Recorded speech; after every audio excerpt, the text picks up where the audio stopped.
The Emmy goes to Viola Davis, How to Get Away with Murder.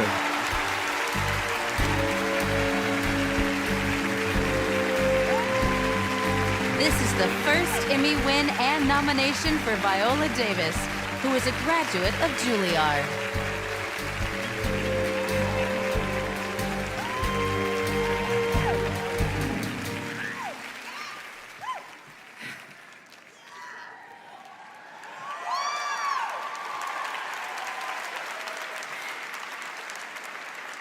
In my mind, I see a line. And over that line, I see green fields and lovely flowers and beautiful white women with their arms stretched out to me over that line. But I can't seem to get there no how. I can't seem to get over that line. That was Harriet Tubman in the 1800s. And let me tell you something. The only thing that separates women of color from anyone else is opportunity.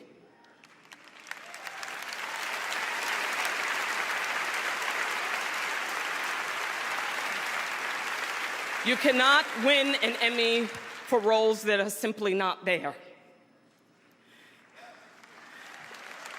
So here's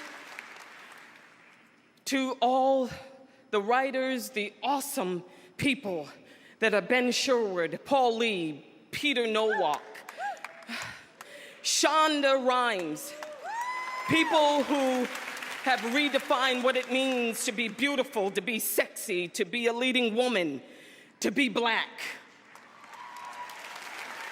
And to the Taraji P. Hensons, the Kerry Washingtons, the Halle Berrys, the Nicole Beharies, the Megan Goods, to Gabrielle Union, thank you for taking us over that line. Thank you for the Television Academy. Thank you. And the Emmy goes. Hi, my name's Tarana Burke, and I'm the founder of the Me Too movement. We founded Me Too over a decade ago to support young women of color in the community we live who were survivors of sexual violence. In the years since we started, we've expanded to support adults and people across the gender spectrum who have been holding the trauma of sexual violence for many, many years. Now, since the expansion or explosion of Me Too in 2017, we have a unique opportunity to expand our platform and continue a national conversation around sexual violence in this country and countries around the world. But we want to be clear about what the Me Too movement is about. There's lots of conversation about it being about taking down powerful men or about targeting people, and it's not about any of those things. This is a movement about giving people access to a healing journey, to make sure the most marginalized amongst us have an opportunity to start a pathway to healing from the trauma of sexual violence. It's also a movement about radical community healing. We believe that communities have to come together to make them safe and to protect the most vulnerable people from sexual violence. We do this through two ideas. One is called empowerment through empathy. We believe in the power of empathy to support people. When two people exchange the words "me too," it is literally an exchange of empathy between people that says, I hear you, I see you, and I believe you. Once people have that, it gives them permission to start a healing journey. And that's what we're about. The other idea is radical community healing. And that means that in all the ways that sexual violence is allowed to flourish in our communities, we want to work against that. Ultimately, this is a movement about eradicating sexual violence. We want to teach people how to lean into their joy so that they can move away from the trauma. And we want to teach people that we can, as a collective, interrupt sexual violence wherever it lives. And we want to do that together. We need everybody doing all the work they can in all the ways they can to interrupt sexual violence. And we invite you to join us. My name is Terry Crews. I am an actor, author, former athlete, advocate, and a survivor of a sexual assault. This past year, we have seen powerful men in Hollywood and elsewhere finally held accountable for sexual harassment and assault. We also saw the backlash survivors faced after coming forward. I wanted these survivors to know that I believed them, I supported them, and that this happened to me too. This encouraged me to come forward with my own experience and reflect on the cult of toxic masculinity that exists in our society. Then, in 2016, while at a party with my wife, I was sexually assaulted by a successful Hollywood agent. The assault lasted only minutes, but what he was effectively telling me while he held my genitals in his hand was that he held the power, that he was in control. You know, the first reaction was to be violent. And I immediately held back. Why weren't you? You're a big, powerful man. Why didn't you? Senator, as a black man in America, Say it as it is. I think it's important. you only have a few shots at success. You only have a few chances to make yourself a viable member of the community. I'm from Flint, Michigan. I have seen many, many young black men who were provoked into violence, and they were in prison, or they were killed, and they're not here. My wife, for years, prepared me. She said, if you ever get goaded, if you ever get prodded, if you ever have anyone try to push you into any kind of situation, don't do it. Don't be violent. And she trained me. I'll be honest with you. It was the strength of my wife who trained me and told me, if this situation happens, let's leave.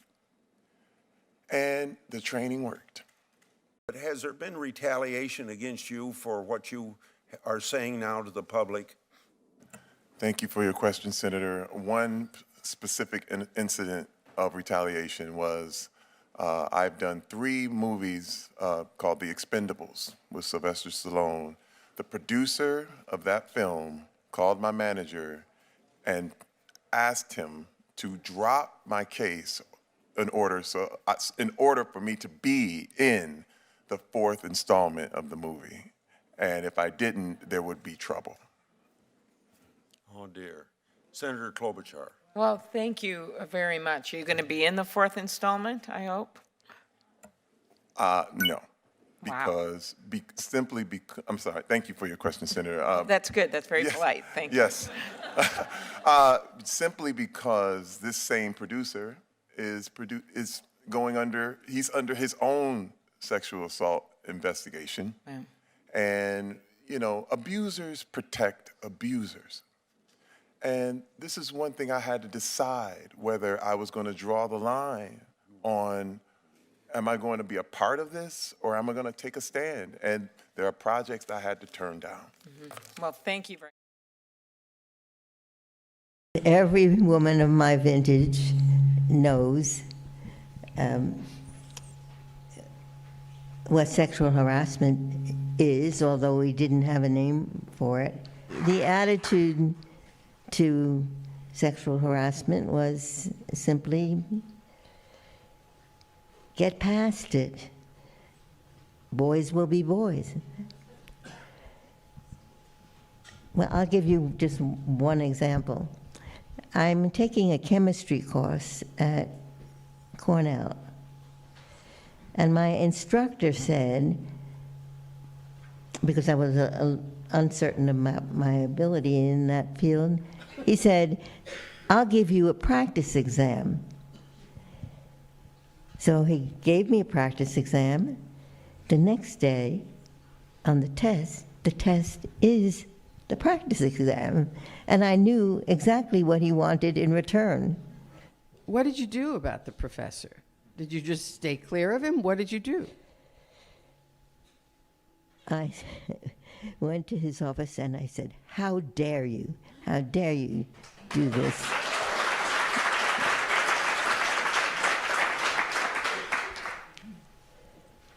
And that was the end of that. I assume you did quite well on that exam. And when I deliberately made 2 mistakes. I wonder what you think of the Me Too movement, and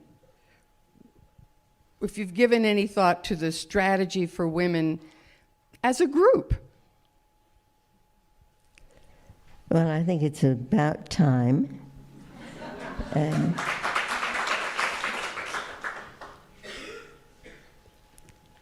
For so long, women were silent, thinking there was nothing you could do about it. But now the law is on the side of women or men who encounter harassment. And that's a good thing. How are you guys? So, this is my second March. I was in DC last year, and I came back to do a speech this time, but I don't really know how to do a speech unless it rhymes. So I'm gonna do a little poem for you guys.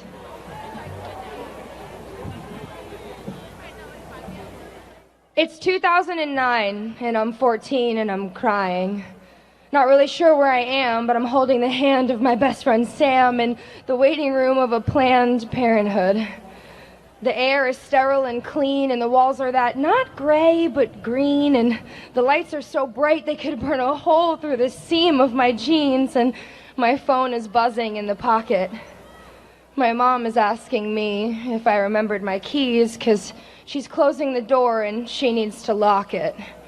But I can't tell my mom where I've gone. I can't tell anyone at all.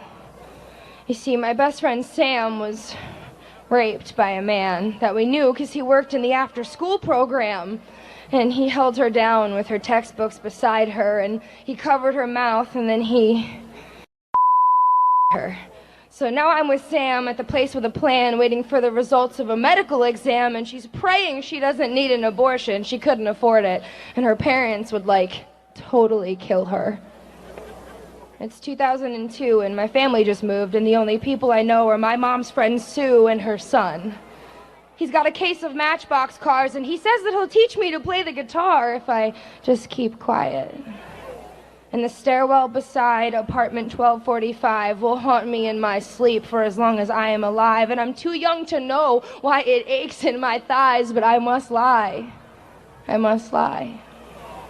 It's 2012, and I'm dating a guy, and I sleep in his bed, and I just learned how to drive, and he's older than me, and he drinks whiskey neat, and he's paying for everything. This adult thing, it's not cheap. We've been fighting a lot, almost 10 times a week, and he wants to have sex, and I just want to sleep, but he says I can't say no to him. This much I owe to him. He buys my dinners, so I have to him. He's taken to forcing me down on my knees, and I'm confused because he's hurting me while he says please. And he's only a man, and these things he just needs. He's my boyfriend. So why am I filled with unease? It's 2017, and I live like a queen, and I followed damn near every one of my dreams. I'm invincible, and I'm so naive. I believe I'm protected because I live on a screen. Nobody would dare act that way around me. I've earned my protection, eternally clean. Until a man that I trust gets his hands in my pants. But I don't want none of that. I just wanted to dance, and I wake up the next morning like I'm in a trance and there's blood. Is that my blood? Oh, hold on a minute. You see, I've worked every day since I was 18. I've toured everywhere from Japan to Mar-a-Lago. I even went on stage that night in Chicago when I was having a miscarriage. I mean, I pied the piper. I put on a diaper and sang out my spleen to a room full of teens. What do you mean this happened to me? You can't put your hands on me. You don't know what my body has been through. I'm supposed to be safe now. I earned it. It's 2018 and I've realized that nobody is safe long as she is alive. And every friend that I know has a story like mine. And the world tells me we should take it as a compliment. But then heroes like Ashley and Simone and Gabby, Michaela and Gaga, Rosario, Allie, remind me this is the beginning, it is not the finale, and that's why we're here, and that's why we rally. It's Olympians and a medical resident, and not one word from the man who is president. It's about closed doors and secrets and legs and stilettos from the Hollywood Hills to the projects and ghettos. When babies are ripped from the arms of teen mothers and child brides cry globally under the covers who don't have a voice on the magazine covers. They tell us take cover. But we are not free until all of us are free. So love your neighbor. Please treat her kindly. Ask her her story and then shut up and listen. Black, Asian, poor, wealthy, trans, cis, Muslim, Christian, listen, listen, and then yell at the top of your lungs. Be a voice for all those who have prisoner tongues, for the people who had to grow up way too young. There is work to be done. There are songs to be sung. Lord knows there's a war to be won.